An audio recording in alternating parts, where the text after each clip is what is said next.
Бәріңізге сәлем. Мен бүгін сіздерге өзім оқыған әдеби кітаптардың ішінде маған ерекше ұнайтын, өзім үшін айрықша орны бар кітап жайлы айтып беремін.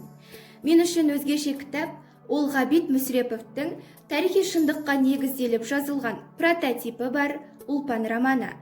Шығарма неге бұлай аталады десеңіздер, өзінің аты айтып тұрғандай, кітап әйел бейнесі, жай ғана бейнесі емес, қазақ әйелінің жаңа образы іспеттес ел анасы аталған Ұлпан жайлы. Бұл кітап маған несімен ұнайды. Ең әуелі Ұлпан романы өзіне дейінгі жазылған шығармалардан мүлде бөлек. Яғни осыған дейін авторлар әйел теңсіздігі, байтал шауып бәйге алмас деп отырған елдің қазақ қызының тағдырын тәлкек етуі жайлы жазған болса, бұл шығармада тағдырдың қиыншылықтарына қайсарлықпен төзе білген, дүйім жұртты билеген Ұлпанның ерен еңбегі жайлы. Кітап жайлы қысқаша айтып өтейін. Керей елінің Сибан дейтін ауылын басқарып тұрған атақты Есеней дейтін би өзінен 40 жас кіші Ұлпанды әйелдікке алады. Ұлпан бұған ешқашан мойымайды. Керісінше сол елдің екінші Есенейі атанады. Сибан еліне көптеген өзгерістер алып келеді. Ұлпанның Сибан ауылы үшін жасаған ерен еңбегі мынада.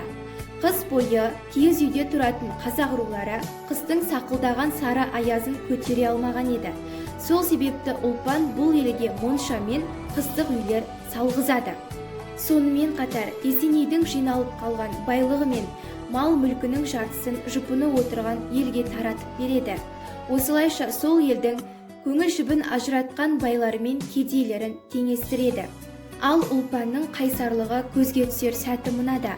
Ұлпан Торсанның езгісіне қызы біжікен үшін Сибан ел үшін ғана төзеді. Ақырында елінің өзінен сырт айналуы, қызының жазым болуы салдарынан Ұлпан, мен Ұлпанмын, айғай салсам барлық Сибан атқа мінереді, әркімнің мені аяй қараған көздеріне қалай шыдармын деп у ішіп көз жұмады. Міне Ұлпанның тектілігі мен қайсарлығы неде жатыр. Кітаптың маған не үшін ұнайтынын түсіндіре алдым деп ойлаймын.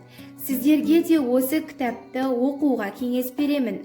Бұл кітап сөзсіз сіздерді бар қиыншылыққа төзуге, адал болуға үйретеді.